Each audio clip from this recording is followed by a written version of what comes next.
Good afternoon. Today I'll be responding to the claim that Mike Trout is the greatest impact player in the MLB in the next 5 years.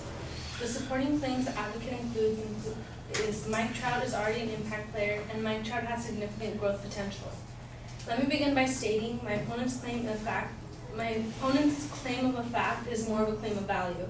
His claim is more of an opinion due to the fact that I could choose any player in the MLB and argue the reasons why they are an impact player and have significant growth potential.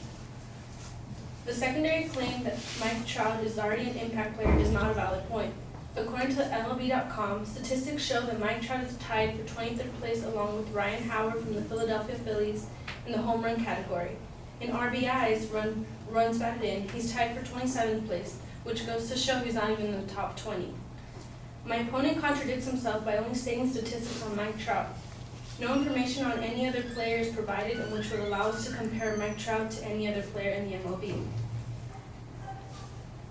One of the sub-points included in my opponent's first secondary claim includes that he is an effective defensive player, stating Mike Trout has an average arm and his speed gives him great outfield range and great agility. But if you think about it, isn't it necessary to have these basic skills as a Major League Baseball outfielder? My opponent's second secondary claim is that Mike Trout has significant growth potential.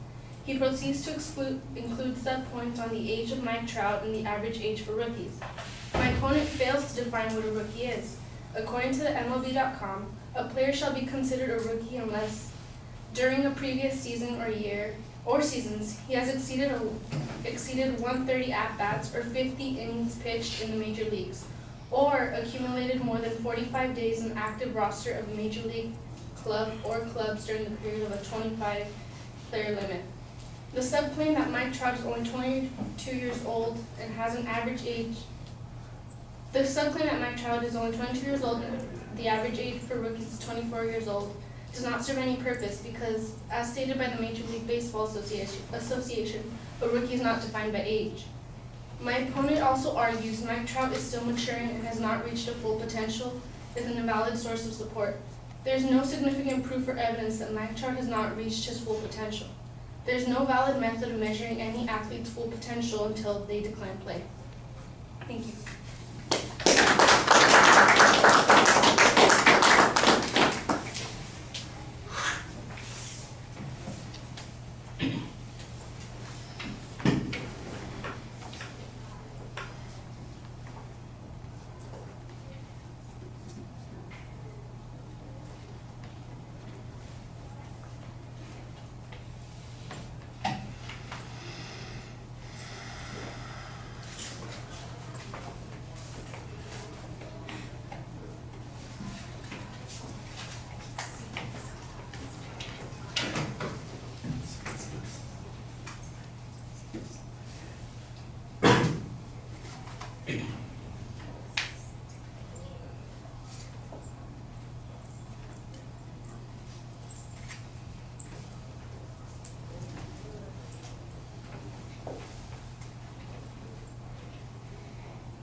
All right, Jocelyn, the main and secondary claims were labeled pretty clearly. You start off by arguing that it's a value claim because it's an opinion. Remember, all arguments are opinions, so that's not what distinguishes it as a value claim. The question is, what kind of opinion is it?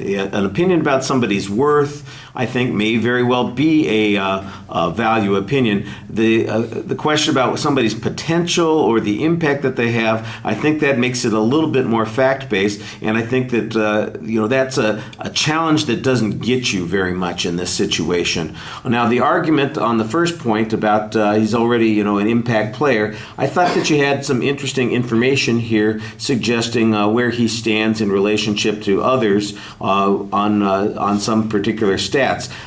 The question that popped into my mind, because it was not clear to me, if those are contemporary stats, in other words, he's 23rd and 27th among active players in this situation, or all time, for example. If after his first or second year, whichever he's in right now, he's 23rd or 27th on the all-time list, I don't think that your point really works very well, because that seems to suggest that he's been pretty significant impact player with a short amount of time. If, on the other hand, he's 23rd in the league currently or 27th in the league currently, then that would suggest, in fact, that he's not the impact player that the advocate has presented, and that argument would be a lot clearer.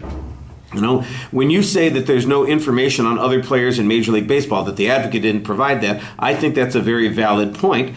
And then I was waiting for, there you are. I was waiting for you to follow up and say, and let me give you some examples of some of these people who are having an impact right now, who are also relatively young in their careers and are likely to have a significant impact. And it could be any number of people who might fit in those categories that say they're going to have a substantial amount of impact. And there might be some comparison, for instance, between players at different positions, that infielders have a greater impact than outfielders do, that pitchers have the greatest impact of all on the team, and he doesn't fit into either of those two categories. And here are players who are having significant impacts on their teams right now and gotten them to the playoffs or something along those lines. And I think that might... So in essence, you take the weakness that he has, the absence of any comparison, and you turn it into a strength for your argument by giving us the comparisons. And I thought, like I said, that first part where you had those other statistics, I thought that's kind of where you were headed on those arguments, and there just wasn't enough follow-through on it. But I think you've got the right idea there. The general criticism that says, about the evidence, he's just got basic skills. All players have to have these basic skills. I think you point out that the quote that the advocate cited says that it isn't really particularly spectacular. He has, a good arm, and he's solid in those kinds of things. So he's not overcoming a weakness per se. But he's solid. He's average like everybody else. The question is the other stuff so important that it's going to make a difference? All right, now on the argument of growth potential, I do think you get a little sidetracked on this definition of what a rookie is. You spend some time on that. When you say the age isn't what defines the rookie, I think that's probably, that's true. There's not any dispute about that. But he's not arguing that it's his rookie status that makes him so valuable, but rather it is his age. The fact that he's a rookie at this age is the thing that is important, because that means that he's going to have more time in the major leagues to make an impact than most others would. And there's a comparison that he is making that, I think you need to have something a little bit more important to say about that, and that's where some of those other statistics would be helpful. For I don't know, I don't follow baseball closely enough. I assume he probably whose speech was it? James. Was he the rookie of the year? Yeah. Is he? No, but that's 1 year. That's last year or the year before. Who's been rookie of the year since? Who was rookie of the year before that? Do they continue to have an impact? By the way, I think some other comparisons you could make. A lot of rookies of the year are people who hit the league early on that don't pan out.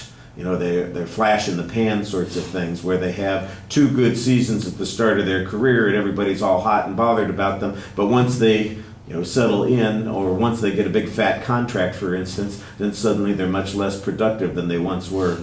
They get spoiled, they don't have the same kind of incentive or something like that. And I think you could find some counterexamples to maybe make the argument there on those points. So I thought you had a couple of reasonable presses on the argument. I like the idea that you're going to. I just think that there's some potential here that you miss out on. All right, thank you.